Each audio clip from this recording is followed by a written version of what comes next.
दोस्तों, आज की स्त्री कहीं ना कहीं परंपराओं में तो जी ही रही है, लेकिन साथ साथ कहीं ना कहीं वो अपने आप को एक मान समझ रही है, कहीं ना कहीं बंध रही है, ऐसा वो समझती है। लेकिन आज हमारे बीच है ब्रह्मा कुमारी डॉक्टर कीर्ति दीदी, जो एक अनुभवी गायनिकोलॉजिस्ट है, जिनसे हम सुनेंगे कि क्या परंपराओं के बीच, आस्थाओं के बीच अपने आप को आध्यात्मिकता में कैसे ढले। क्या सचमुच परंपरा में चलना एक आध्यात्मिकता है? आइए जानते हैं उनसे। बहुत बहुत स्वागत है दीदी। ओम शांति। ओम शांति, शुक्रिया। आज इस मॉडर्न एज बोले या युग कहें, जिसमें बहुत सारी स्त्रियां अपने घर की बोले या पीढ़ियों की परंपरा या रीति रिवाजों में इतनी बंध चुकी है, और कहीं ना कहीं वो उसको मानती भी नहीं है, और कहीं ना कहीं हम देखें तो उसमें बंधाएमान महसूस कर रही है। तो आप एक अनुभवी गायनिकोलॉजिस्ट हैं, और आप शारीरिक और मानसिक रूप से हर एक महिलाओं को आप देखते हैं, मिलते हैं। तो रिवाज और ये आस्था में अंतर क्या है दीदी? एक्चुअली ना, जो रिवाज है जी। वो कुछ मर्यादाएं भी हैं, है ना। मर्यादा पुरुषोत्तम की हमारी ये धरनी है, तो वो मर्यादाएं जो चली आ रही हैं वो कई बार हमारे ही बेनिफिट्स के लिए होती हैं, हमारे अच्छे के लिए होती हैं, और हमें वो, और उसमें काफ़ी वो साइंटिफिक भी पाई गई हैं, ऐसा नहीं है जी। लेकिन हम सोचते हैं हम अपने कंफर्ट जोन से बाहर रहना चाहते हैं, है ना। रोके भी कौन अब हमें तो तो हम उसे रिवाज कह देते हैं। लेकिन कई बार बहुत सारे रिवाज फायदेमंद होते हैं। जैसे आपको मैं बताऊं, जब जो प्रसूति महिला होती है, मतलब डिलीवरी के बाद, उनके घर के बाहर में नीम और ये सब कुछ कुछ जला के रखते थे कि मच्छर नहीं आए, और वहाँ पे हमेशा ही एक कह लीजिए एसेप्सिस यानी कि इन्फेक्शन नहीं रहे, इस तरह का माहौल बना के रखने के लिए। और प्रसूति के जो कक्ष में जाएगा वो स्नान करके जाएगा और बिना जूते चप्पल के जाएगा, और वहाँ से निकलने के बाद फिर से स्नान करेगा।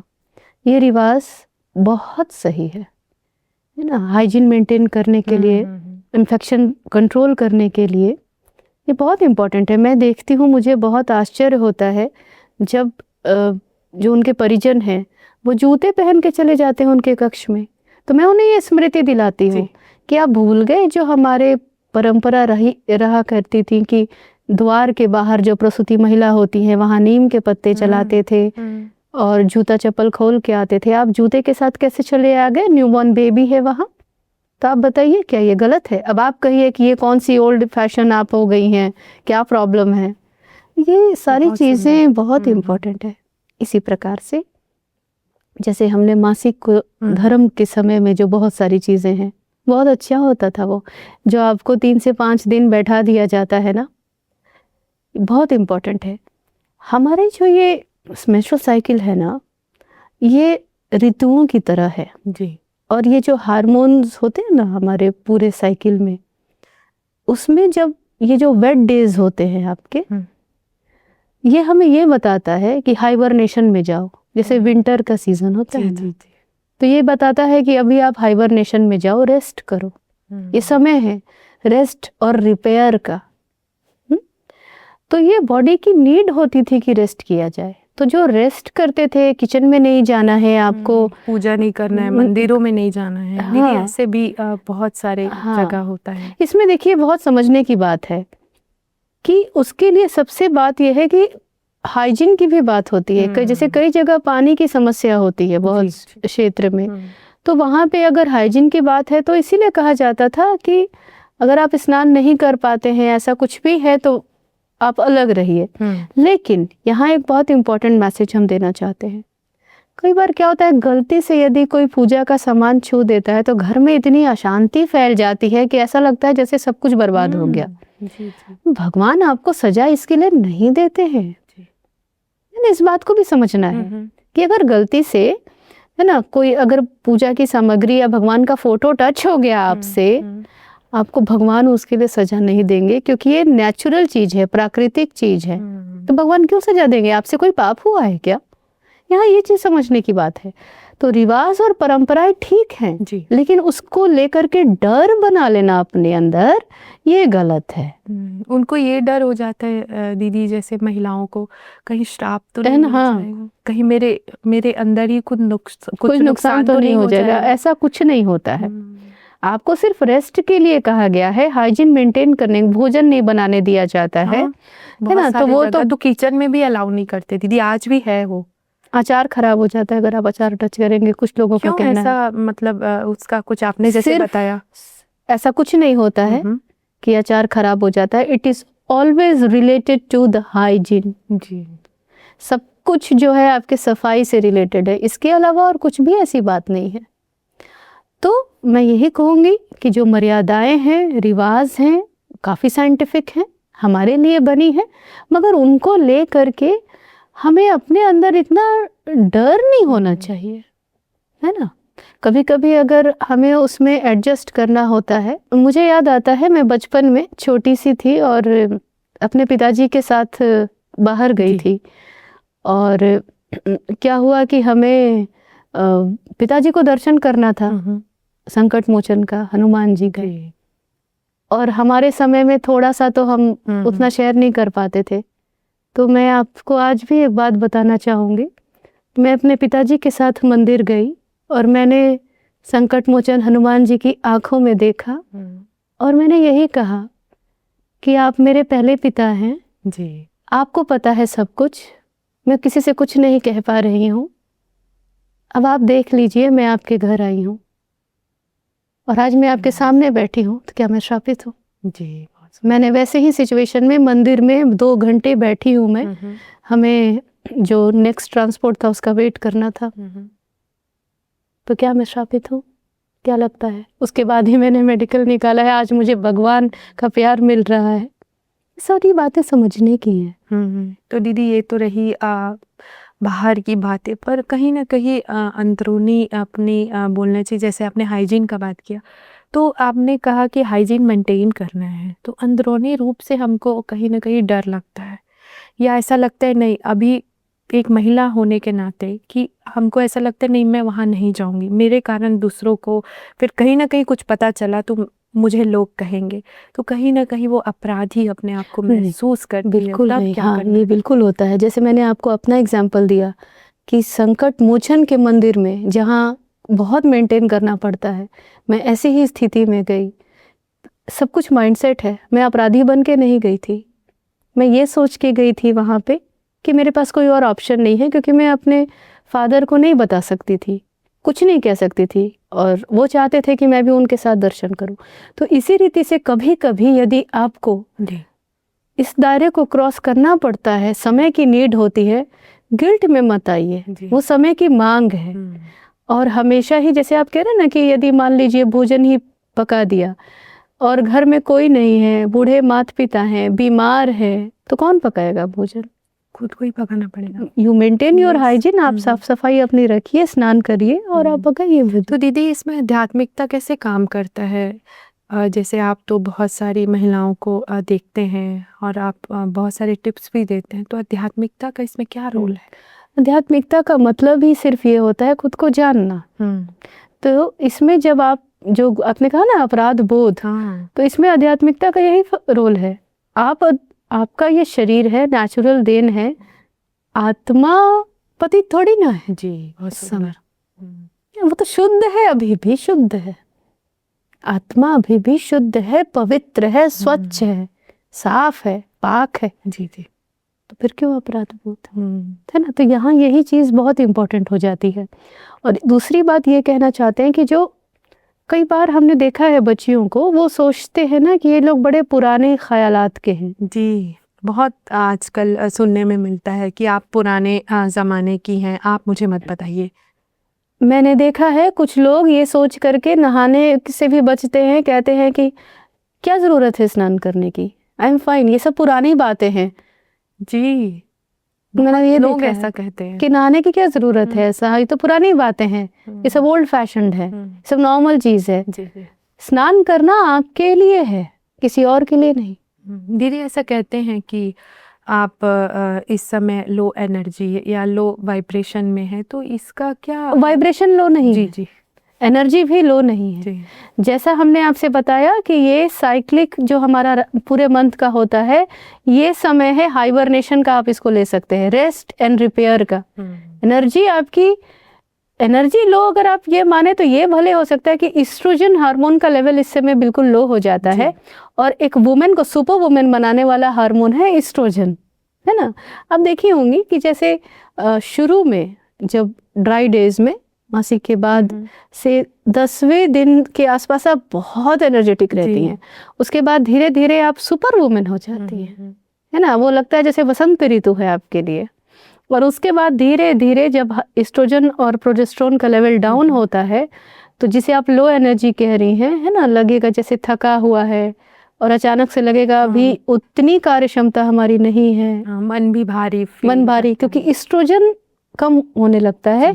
एस्ट्रोजन का रिसेप्टर होता है हमारे ब्रेन में जो न्यूरोट्रांसमीटर सेरोटोनिन को रिलीज कराता है, और सेरोटोनिन जो है हमें एक स्थायी खुशी, प्रसन्नता प्रोवाइड कराने के लिए वो रिस्पॉन्सिबल है। सेरोटोनिन की वजह से ही हम खुश रहते हैं, अच्छा फील करते हैं।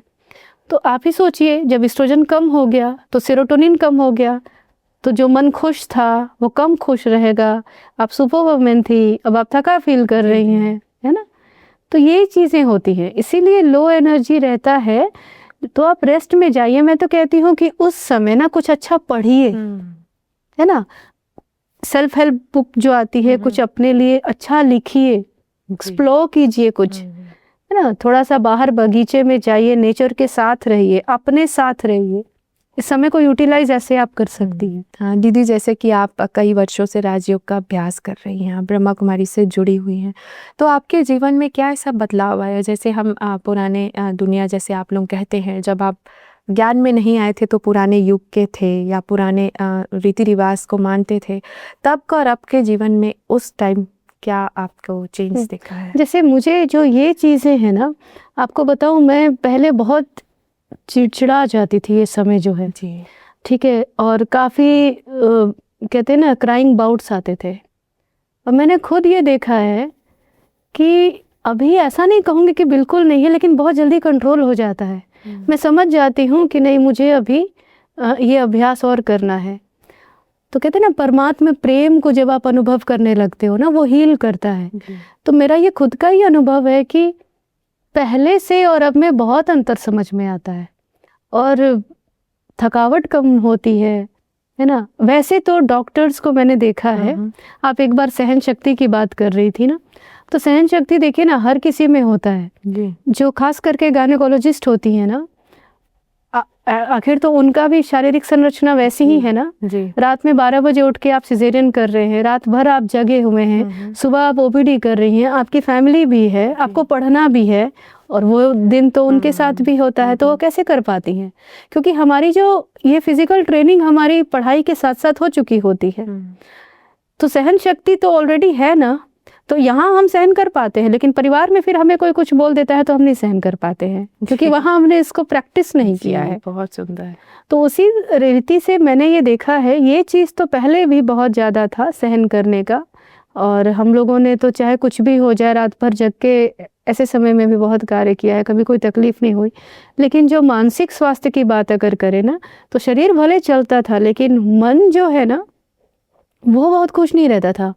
अब मैं देखती हूँ ना कि कोई फर्क ही नहीं पड़ता है।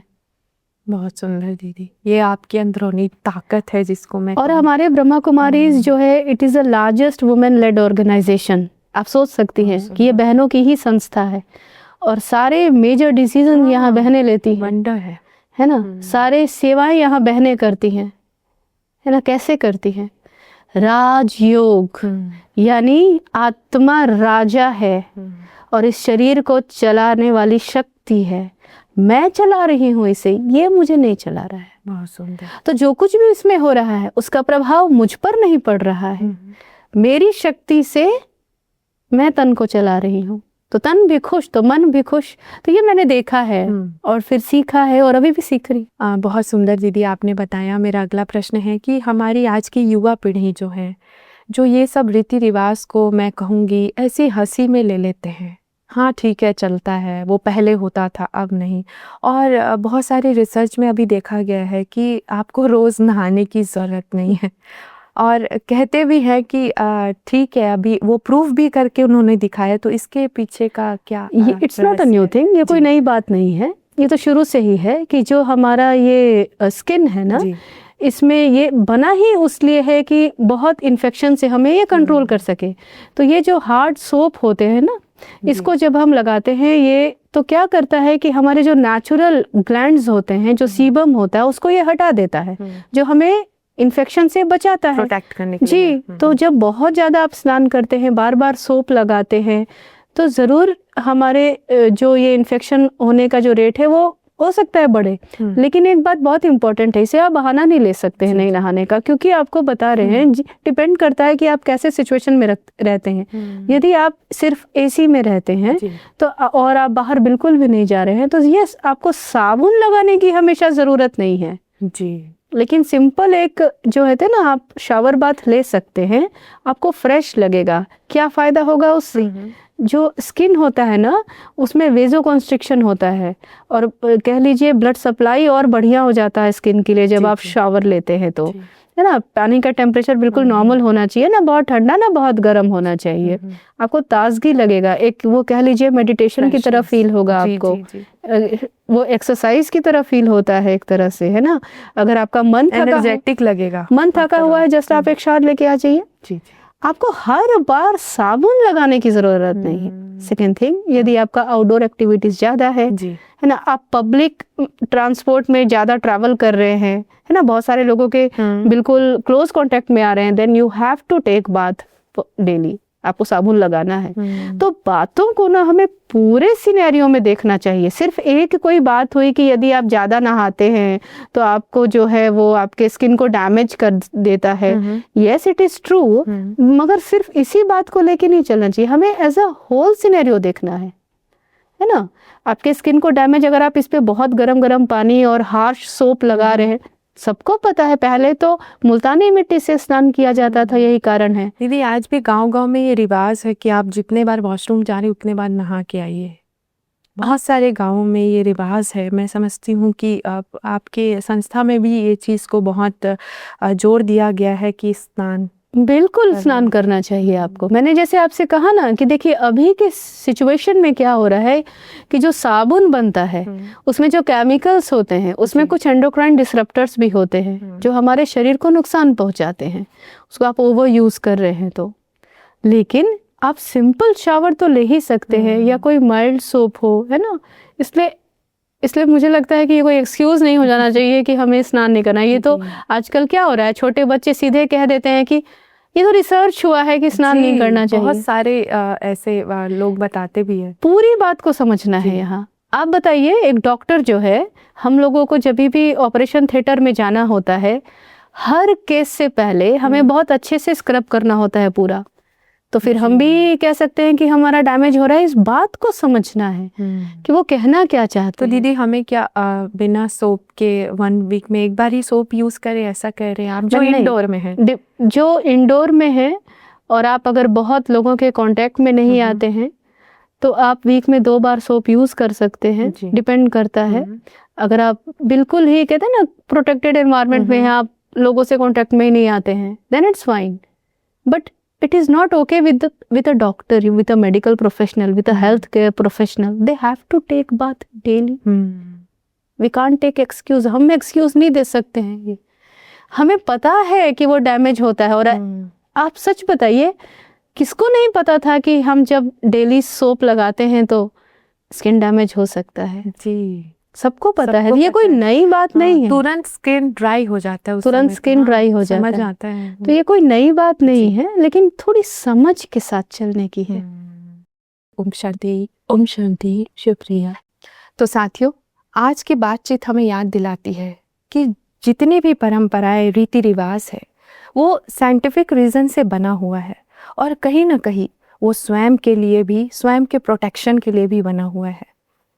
जैसे कि दीदी ने बताया कि आप आत्मिक चेतना में रहें, फिर उस समय आपको भान नहीं आएगा कि आप एक महिला हैं या एक पुरुष हैं, आप एक आत्मा हैं। फिर से मिलेंगे एक नए विषय के साथ। तब तक के लिए नमस्कार, ओम शांति।